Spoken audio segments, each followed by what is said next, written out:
for your words. అందరికీ నమస్కారం. ఈ క్షణం ఇది నా సక్సెస్ మీట్లా అనిపిస్తుంది. అలాంటి ఓవర్వెల్మింగ్గా నేను ఒక ఆనందం పొందుతున్నాను. ఎందుకో తెలీదు, ఇక్కడ కావలసిన ఉన్న వాళ్ళందరూ కూడా నాకు ఎంతో కొంత ఎప్పటి నుంచో పరిచయం ఉన్నవాళ్ళు, ఎంతో ఆప్యాయత పంచుకున్నవాళ్ళు.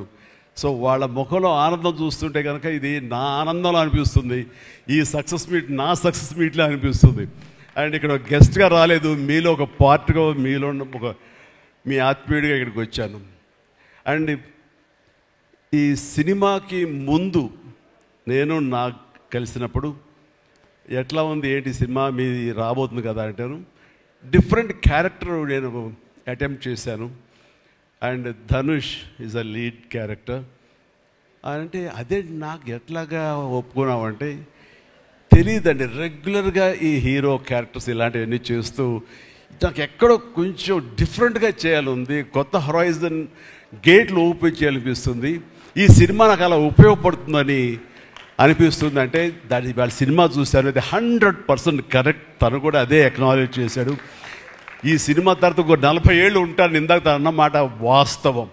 నటుడుగా ఎంత ఎక్కువ కాలం మనం జీవిస్తాం అనేది తప్ప ఒక హీరోగానే పట్టుకుని ఇలాగే ఉండాలి అనుకోవడం అనేది కరెక్ట్ కాదు. అండ్ ఇలాంటి క్యారెక్టర్ ఎంత బాగా చేశాడంటే నేను తర్వాత చెప్తాను. సో ఫస్ట్ ఆఫ్ ఆల్ ఇలాంటి సినిమా శేఖర్ కమ్ముల ఏ ధైర్యంతో నాగుని అడిగాడు, నాకు ఏమి ఊహించుకుని ఫ్యూచర్లో ఈ క్యారెక్టర్ చేస్తాను ఒప్పుకున్నారు. ఇదే ఫస్ట్ సక్సెస్ అని భావిస్తున్నాను ఈ సినిమాకి.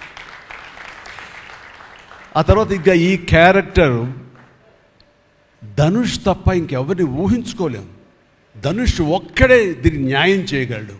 తన పెర్ఫార్మెన్స్ అనిపించింది క్యారెక్టర్ చూసిన తర్వాత. నిజంగానే తిరుపతిలో సినిమా చూస్తుంటే తిరుపతిలో ఓపెన్ చేసినప్పుడు కింద ఒక యాక్సిడెంట్ అయ్యే ముందు బెగ్గర్స్లో కూర్చున్నప్పుడు ధనుష్ అని గుర్తించాలి. నాకు ఆ పరిగెత్తేంతో నాకు గుర్తించలేకపోయాను.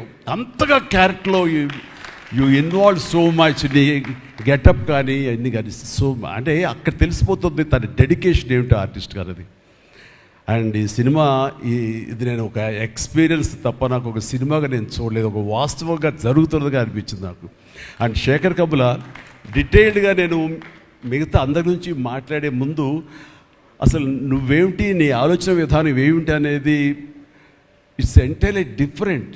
25 సంవత్సరాల పాటు నువ్వు అనుకున్న విధంగా, నువ్వు అనుకున్న క్యారెక్టర్స్ తోటి, నువ్వు అనుకున్న కంటెంట్ తోటి 10 సినిమాల కంటే ఎక్కువ చేయకపోయినా సరే ఒక్కొక్కటి ఒక ఆణిముత్యంలాగా చేసుకుంటూ ప్రజల గుండెలో, ప్రేక్షకుల గుండెలో ఒక సుస్థిరమైన స్థానం ఏర్పరచుకున్నావు. అండ్ ఆ మధ్యకాలంలో మీరు నా ఒక పోస్టర్, మీరు 25 years పోస్టర్ మీరు రిలీజ్ చేయాలని అనుకున్నప్పుడు అది మీట్ అవ్వడానికి, అతనికి టైం ఇవ్వడానికి నాకు నిజంగా 3-4 days పట్టింది. అంత పంతం అంత పట్టింపు ఏంటి నేనంటే, సార్ మీకు గుర్తుందో లేదో, మీ 88లో మీ సినిమా స్టేట్ రౌడీ షూటింగ్ ఈ రోడ్ల మీద జరుగుతున్నప్పుడు నేను ఫస్ట్ టైం మిమ్మల్ని చూశాను. నేను ప్రేమించే మనిషి నా ఎదురుగా ఉన్నాడు, కలిస్తే బాగుండు అనుకుంటే పోలీసులు ఎవరు రాని పరిస్థితి. కానీ మీరు ఎందుకు నన్ను చూసి ఇటు రాని పిలిచారు, నన్ను ఒక్కడనే పిలిచారు, నేనే మీ దగ్గరికి వచ్చాను. నేను ఎందుకు పిలిచానంటే అతను అందరికన్నా హైట్ ఉన్నాడు కాబట్టి ఏదో తాపత్ర పడుతుంటే రమ్మని పిలిచి ఉంటాను తప్ప అతనేమనుకున్నాడంటే నా లోపల భావాలు కానివ్వండి, నేను ప్రేమ కానివ్వండి నేను వ్యక్తం చేయగలిగాను, అది కరెక్ట్గా కనెక్ట్ అయింది అని తను అనుకున్నాడు. బట్ ఏమనుకున్నా సరే వచ్చిన తర్వాత నన్ను మీట్ అయిన క్షణం ముందు వరకు భవిష్యత్తులో ఏం చేయాలో తెలియదు, ఎడ్యుకేషన్ ఉంది కాబట్టి ఎటు వెళ్ళాలో తెలియటువంటి 17-18 years ఉంటాయి అప్పుడు అతనికి. 36 years అయిపోయింది కలిసి, ఫస్ట్ టైం కలిసి. ఆ క్షణాన నన్ను చూడగానే, నాతోటి కూర్చోగానే, నాతో మాట్లాడగానే, నేను నా షేక్ హ్యాండ్ తీసుకోగానే ఆ క్షణం డిసైడ్ అయిపోయింది. అంబిగ్యూటీ, డౌట్ లేదు, ఖచ్చితంగా నేను సినిమా ఇండస్ట్రీలో సెటిల్ అవ్వాలని ఆ రోజు నిర్ణయించుకొని తను చెప్పడం అనేది నాకు ఎల్లేని సంతోషంగా ఉంది. నేను గర్వించే, నన్ను ప్రేమించే మనిషి, నన్ను అభిమానించే మనిషి ఈ రోజున ఈ స్థాయిలో ఉండి ఇంతమంది చేత ప్రశంసలు పొందుతున్నాడంటే కనుక హ్యాట్స్ ఆఫ్. ఇది గర్వం నీవు కాదు, నీలాంటి వ్యక్తి నన్ను ఇన్స్పిరేషన్గా తీసుకుని ఇందులో ఇండస్ట్రీ వచ్చి నీ సొంత టాలెంట్ తోటి, నీ సొంత ఆలోచనతో, నీ కమిట్మెంట్ తోటి ఈరోజు ఈ స్థాయికి ఉన్నందుకు ఫస్ట్ ఆఫ్ ఆల్ ఈ సిల్వర్ జూబ్లీ ఇయర్ సందర్భంగా మనస్ఫూర్తిగా నా అభినందనలు మరొకసారి తెలియజేస్తాను. శేఖర్ కమ్ముల ప్లీజ్. అంటే శేఖర్ కమ్ముల సినిమాలు నేను ఎప్పుడు చూస్తూనే ఉన్నాను, అన్నీ చూస్తాను దాదాపుగా. అది వాస్తవానికి నిజానికి చాలా దగ్గరగా అనిపిస్తాయి. అంటే తన ఫస్ట్ పిక్చర్ చూస్తుంటే ఆ క్యారెక్టర్స్ ఆనందం, రూప వీళ్ళు ఎలాగ ఉన్నారు, ఇంకా ఉండుంటారు కదా అని ఆ క్యారెక్టర్స్ కనబడి తప్ప ఆ యాక్టర్లు కనబడరు. వాళ్ళ తర్వాత చేసిన సినిమాలు మనకు గుర్తుకు రావు. ఐ మీన్ దీంతో కనెక్ట్ అవ్వదు.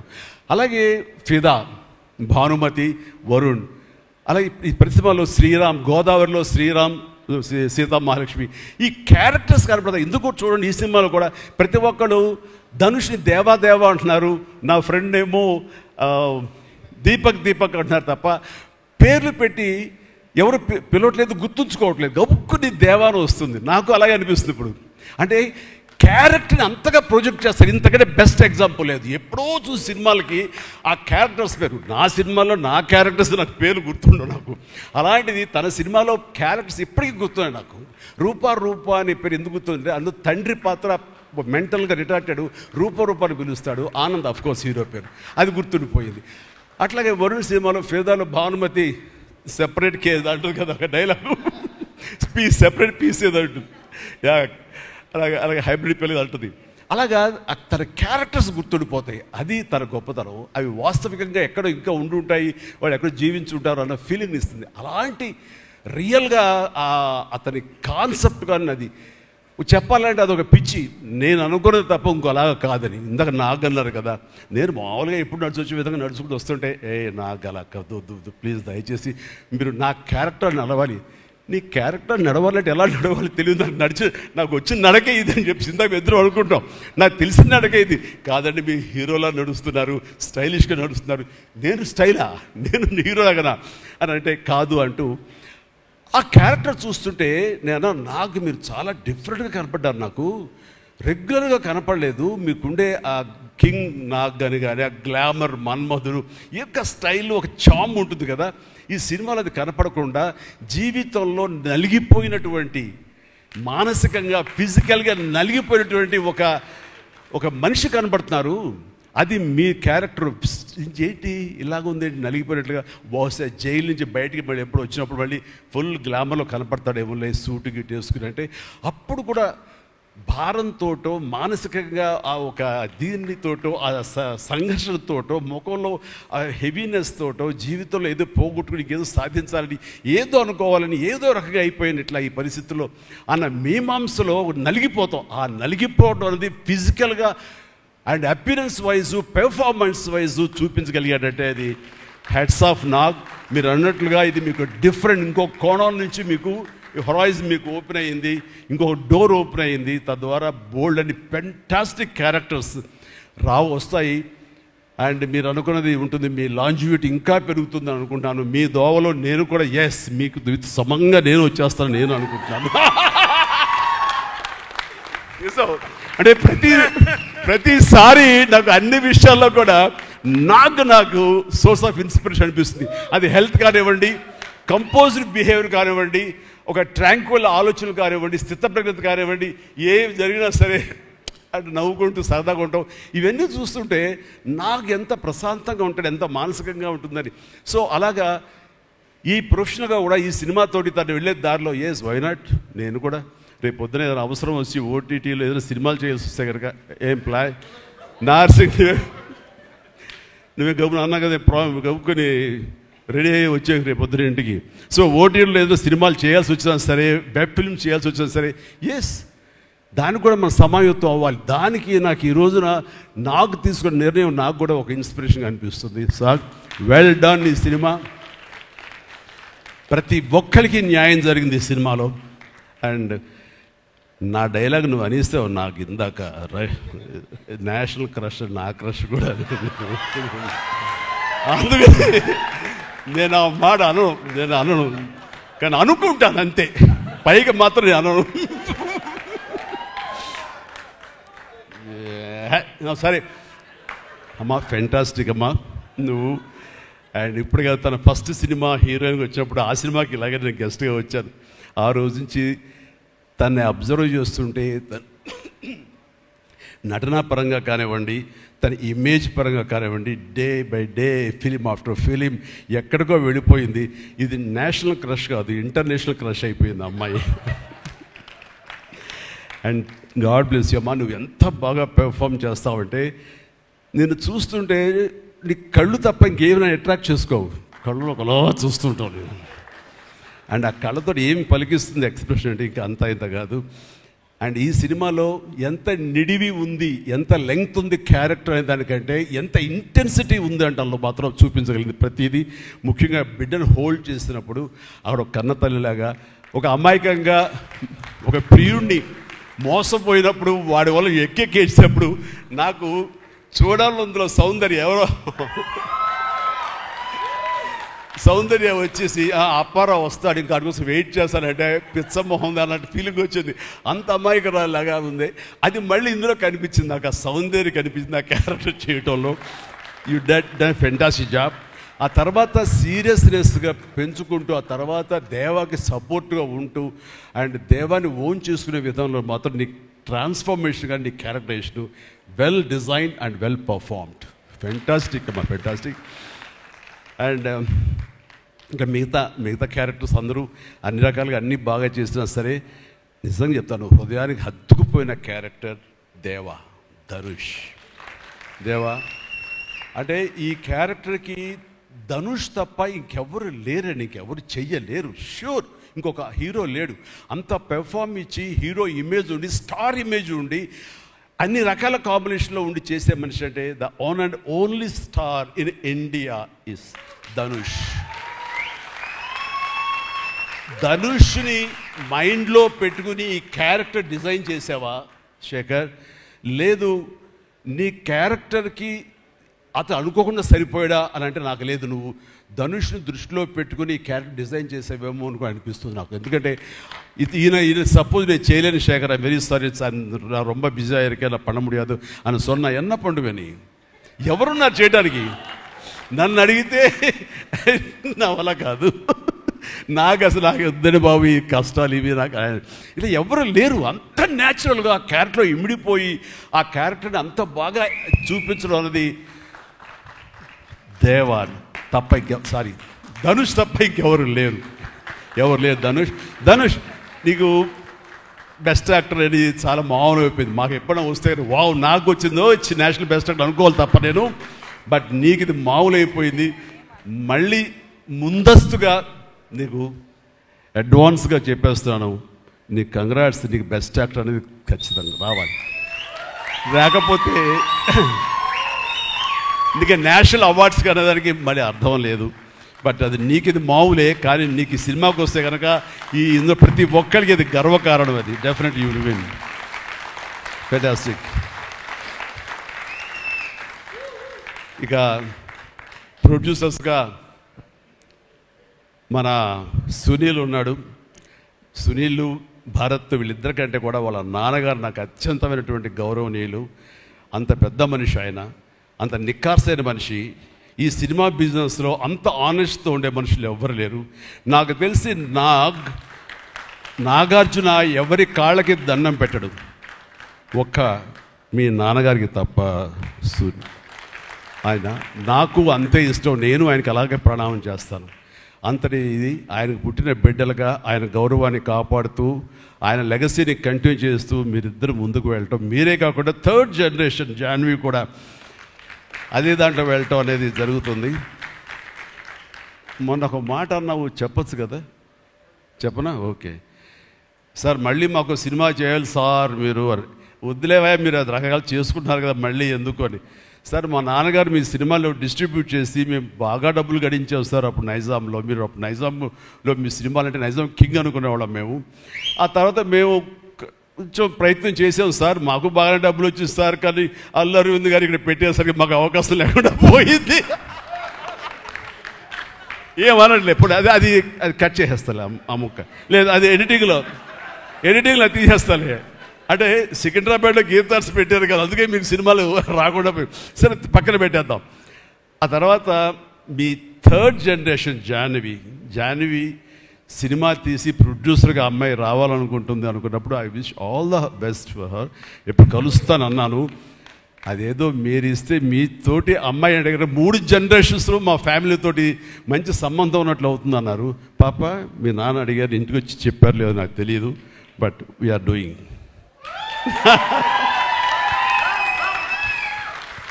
ధనుష్ చేసిన ఛాలెంజింగ్ లాంటి క్యారెక్టర్స్ వద్దమ్మా. ఫన్ ఓరియంటెడ్, మాస్ ఓరియంటెడ్, మనది సరదాగా గ్లామర్ ఇంతే. Okay, right. సో ఈ రకంగా 3వ జనరేషన్ కూడా ఎస్ ప్లీజ్ ఈ లెగసీ ఇలాగే కంటిన్యూ అవుతుండాలి. మీ ఫ్యామిలీ బాగుండాలి నాన్నగారు ఆశీస్సులతోటి. అండ్ ఇలాంటి కుబేరా సినిమాలు మరి ఎన్నో సక్సెస్ఫుల్ సినిమాలు చేయాలి. ఇందాక ధనుష్ అన్నట్లుగా మీ మొక్కల ముందు నవ్వు ఉండాలి. ఇప్పుడు నవ్వు కొంచెం ప్లీజ్. Thank you. మీరు నవ్వుతూ ఉంటేనే మా అందరికీ నవ్వు ఉంటుంది, మేము నవ్వుతూ ఉంటాం. Thank you. అండ్ మిగతా టెక్నీషియన్స్ పరంగా చూస్తే కనుక నికేత్ కెమెరామెన్ డిఓపి నేను ఎప్పుడు చూడలేదు. Hi Niketh, I haven't seen your films. I don't remember even. But the way you are presenting yourself here is very much appreciable. I could see the energy, what you are pouring here, definitely it will reflect on the stage. Otherwise, Nagarjuna would have been praised you so much. And you also grab my attention. And future, I don't know, yes, maybe. And you have done a fantastic job. So initially when villain scenes are happening, that time I could see the top floor swimming pool. There I could see the richness of the film. So hardly they would have spent anything. So riches comes not because of the money. Riches comes with your viewfinder. So that way our credit goes to the whole film has grabbed attention and it looks very rich. So definitely please, I will awaiting you in future, and all the very best. Good luck. Done a great job as far as the camera is concerned.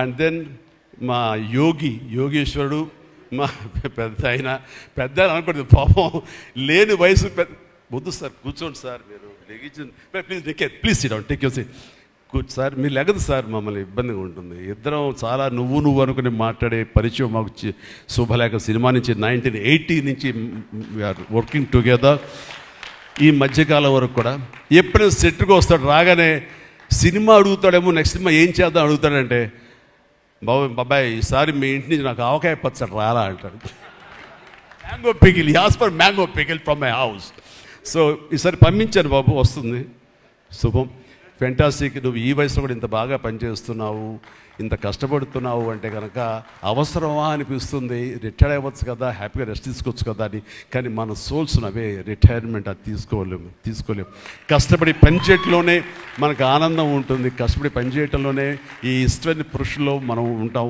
మన longevity ఉండాలి అంటే మనం ఇందులోనే ఉండాలి ఖచ్చితంగా and భగవంతుడు ఇంకా సంపూర్ణ ఆయురారోగ్యాలు ఇవ్వాలి నాన్నగారు ఆయన పనితనం నాకు గుర్తుంది ఆయన దగ్గర కూడా పనిచేశాను నేను అలాగే ఇప్పుడు నీతో కూడా పని కొనసాగిస్తున్నాను అండ్ ఈ సినిమాలో నువ్వు పార్ట్ అవటం అనేది it is great wonderful Tharani please and ఇక్కడ చూస్తుంటే యంగ్స్టర్స్ ఎంత ఎంతూజియాస్టిక్గా ఉన్నారంటే వాళ్ళందరినీ పేరున పిల్లలని కానీ యంగ్స్టర్స్ అంటే ఇండస్ట్రీ ఎంత ఫ్రెష్గా ఎంత యంగ్స్టర్స్ తోటి ఎనర్జీతో ఉంది అంటే అంత అయితే కాదు నాకు అనిపిస్తుంది అబ్బా మన ఇండస్ట్రీ ఏమైనా ముసలైపోయిందా అని అనిపిస్తుంది అప్పుడప్పుడు అద్దంలో మమ్మల్ని మేము చూసుకుంటూ కానీ ఈరోజు ఇక్కడ చూస్తుంటే కనుక ఇంతమంది యంగ్స్టర్స్ తోటి అండ్ చాలా బబ్లింగ్గా చాలా బాగుంది ఈ ఇండస్ట్రీ కొనసాగాలి ఎలాగే అంటే కనుక మీలాంటి యంగ్స్టర్స్ రావాలి ఇలాంటి యంగ్స్టర్స్ వల్లనే మేమంతా పుంజుకుంటాం నేను ఈ రోజున కొత్త డైరెక్టర్స్తో పనిచేస్తాను అనిల్ రావుపూడి కానీ బాబీ డైరెక్టర్ కానీ వశిష్ఠ్ కానీ ఇలాంటి యంగ్స్టర్స్ పనిచేస్తుంటే ఎక్కడ లేని ఎనర్జీ వాళ్ళ దగ్గర ఉంటుంది వాళ్ళ నుంచి కొత్తను ఉంది నేను వాళ్ళకి అనుగుణంగా నేను మారిపోతుంది తప్ప నాకు అనుగుణంగా వాళ్ళు ఉండాలి కోరుకోవట్లా నా సక్సెస్ అక్కడేమో అనుకుంటున్నాను నేను ఆ రకంగా old wine in a new bottle అన్నట్లుగా ఈ సమయంలో వైన్ గుర్తుకొచ్చింది సారీ అండ్ అలాగా ఇదే ఎనర్జీతోటి ఇదే యంగ్స్టర్స్ తోటి ఇండస్ట్రీ కలకలాలని కోరుకుంటున్నాను and last but not least my brother నాకు బిడ్డతో సమానం దేవిశ్రీ ప్రసాద్ అండ్ దేవిశ్రీ ప్రసాద్ తన ఎనర్జీ అంటే ఇందాక చూశారు కదండి లైవ్ షో చేసేసాడు ఇక్కడ ఆ తర్వాత ఏం మాట్లాడాలో ఎవరికి ఏం తుయ్యినటువంటి పరిస్థితి మొత్తం అంతా షో గ్రాప్ చేశాడు బట్ నేను మళ్ళీ కంబ్యాక్ తర్వాత పొలిటికల్గా కొన్నాళ్ళు ఉండి 1915లో 150 సినిమా చేసిన దగ్గర నుంచి, అంతకుముందు తన సినిమాలతోనే ఎంబీబీఎస్ కానీ జిందాబాద్ కానీ అన్నీ అయిన తర్వాత మళ్ళీ తన వలన నా మ్యూజికల్ అనేది ఏర్పడేదేమో అనుకుంటున్నాను. అలాంటి గ్రేట్ మ్యూజిక్స్ నాకు ఇచ్చి మళ్ళీ నేను నిలబడడానికి దోహదపడ్డాడు మనోడు. యూ ప్లీజ్ వద్దు అలా చేయదు ప్లీజ్, దోహదపడ్డాడు. నేనంతా సరస్వతి పుత్రులయ్యా, ప్లీజ్ బంగారం ప్లీజ్. అండ్ తను ఎనర్జీ డే బై డే పెరిగిపోతుంది, తన టాలెంట్ డే బై డే పెరిగిపోతుంది. ఇక నేషనల్ నుంచి మన రీజనల్ నుంచి నేషనల్ లెవెల్కి ఎలా ఎదిగిపోయాడో మనం చూసాము. ఆ హోల్ ఇండియా తన గురించి ఎలాగా కీర్తిస్తుంది అనేది మనం ఈ పుష్ప 1 and 2 చూస్తున్నాము. ఇప్పుడు ఈ సినిమా కుబేర్లో కూడాను ఎక్కడ డ్యూయట్ సాంగ్స్ లేవు కదా అని అనిపిస్తుంది, కానీ ఒక సాంగ్ ధనుష్ పాడిన ఆ సాంగ్ ఎంతగానో ఆకట్టుకుందంటే అంతా ఇంత కాదు. దానికి ఇద్దరు ఒకరొకరు కాంప్లిమెంట్ చేసుకుంటూ ఆ సాంగ్ అంత బాగా హిట్ అవడానికి దోహదపడింది. అట్లాగే సినిమా చూస్తుంటే మ్యూజికల్గా ఉంది తప్ప నాకు ఎక్కడ డ్యూయట్ సాంగ్స్ వేరే లేవి అనే ఫీలింగ్ రాలేదు. And that's the magic of Devi Sri Prasad. రికార్డింగ్లో కూడా చాలా హృదయంగా మదర్ తోటి పాడిన పాట రోడ్డు మీద యాక్సిడెంట్ అయిన తర్వాత అబ్బా కన్నింటి నీళ్ళు వచ్చేస్తుంది నాకు. మన రైతుల మీద పాడే గుర్తుందా మన 150 సినిమాలో నీరు నీరు నీరు అంటూ దాన్ని మరిపించిన సాంగ్లో అనిపించింది. అండ్ అది వెరీ మచ్ రిలవెంట్ సాంగ్. అట్లాగా తన బ్యాక్గ్రౌండ్ కూడా తన సాంగ్స్ ద్వారా అవన్నీ కూడా అత్యద్భుతంగా కనిపించేలాగా వినిపించేలాగా చేశారు. దానికి దోహదపడినటువంటి లిరిసిస్టులు ఇక్కడే ఉన్నారు. భాస్కర్ భట్లాను, ఇందాక ఇంకో ఆయన పేరు చెప్పారు నందకిషోర్ గారు, అలాగే మన చంద్రబోస్ గారు. అండ్ వీళ్ళందరూ కూడా నేను హృదయపూర్వక అభినందనలు తెలియజేస్తాను. అండ్ ఈ రోజున ఇక్కడ రావటం అన్నది నేను చాలా ఆనందం అనుభవిస్తున్నాను ఇక్కడ మీ అందరితో పాటు. అండ్ ఇలాంటి సినిమాలు రావాలి, ఎందుకంటే సినిమా సక్సెస్ అనేది గగనమైపోతున్న రోజులు ఇవి. థియేటర్స్కి ఆడియన్స్ రప్పించడం అనేది మహా గగనమైపోతున్న రోజులు ఇవి. రావటం కష్టంగా ఉంది. ఎలాగ సినిమా థియేటర్లు కానివ్వండి ఇవి ఎట్లాగ సస్టైన్ చేయాలి, ఎలా నిలబడాలి అనేది చాలా క్లిష్ట పరిస్థితుల్లో ఇలాంటి సినిమాలు, ఇలా కంటెంట్ ఉన్న సినిమాలు, అంటే హృదయంగా ఉన్న సినిమాలు, ఎమోషనల్ సినిమాలు and big event films, big films ఇందాక చెప్పినట్టుగా మనవాళ్ళు అవన్నీ కూడా ఆడొచ్చు. కానీ ఇలాంటి సినిమాలు కూడా ఆడి కంటెంట్ మనం సరిగ్గా ఇవ్వగలిగితే, వాళ్ళ హృదయాన్ని మనం తాకగలిగితే ఖచ్చితంగా ఈ సినిమాలు చూస్తారు, థియేటర్కి వస్తారు అనే ఒక ధైర్యాన్ని భరోసాని ఇచ్చిన సినిమాలు ఈ మధ్యకాలం చూస్తున్నాము. చిన్న చిన్న సినిమాలు అయితే పెద్ద సినిమాలు అయితే అందులో ఈ రోజున శేఖర్ మీరు మరొకసారి నిరూపించారు. ఇందాక ఎవరో మిమ్మల్ని చేశారు, నిజంగా మనస్ఫూర్తి చెప్తాను, క్రెడిట్ గోస్ టు యూ. ఒక ధైర్యాన్ని ఇచ్చింది ఇలాంటి సినిమాలు చేయొచ్చని. ఇంకా ఈ పెద్ద పెద్ద సినిమాలు తప్ప, రక్తపాతాలు తప్ప, కొట్టుకోవడాలు తప్ప, నరుకోవడాలు తప్ప ఇంక ఇలాంటి సినిమాలు రావా, వస్తే చూడరా, ఇవన్నీ 10 రోజులు ఆగితేనో నెల ఆగితేనో ఓటీటీలో చూసేద్దాంలే అని దాంతో ఉండిపోతారా, ఏమైపోతే ఇండస్ట్రీ అనేటువంటి ఒక అభద్రతా భావం నుంచి ఈ సినిమా ద్వారా ఇలా తీయగలిగితే, సత్తా చూపగలిగితే, హ్యూమన్ ఎమోషన్స్ని టచ్ చేయగలిగితే, కంటెంట్ కొత్తగా ఉండగలిగితే కనుక థియేటర్కి వస్తారు, చూస్తారు భరోసా ఇచ్చావు. Thank you so much. And God bless you, God bless you, and God bless you all. Please ప్రతి ఒక్కళ్ళు నాకు ఈ అవకాశం ఇచ్చినటువంటి ప్రొడ్యూసర్స్ గారికి, రామ్మోహన్ రావు గారికి, అలాగే భారత్ పాప నీకు కూడా నా అందరికీ నా హృదయపూర్వక ధన్యవాదాలు. మరొకసారి ఇక్కడ ఉన్నటువంటి 50 మంది యంగ్స్టర్స్కి అండ్ రెస్పెక్టెడ్ టెక్నీషియన్స్కి నా శుభాకాంక్షలు, నా ధన్యవాదాలు తెలియజేస్తాను. మరొకసారి love you man, love you love you love you love you love you. God bless you. And ఇప్పుడు మీ దారిలో నేను నడుస్తాను. Follow the leader. Thank you, Shamla. You done a good job. God bless. God bless. Thank you, sir. Thank you so much. We all love you. Kubera ki ippadi varaku vachina appreciation oke ettu. Ee roju ee mega compliments inkoke ettu ani cheppali. Thank you so much, sir. Okkasari vedik paina unna vallandaru kalisi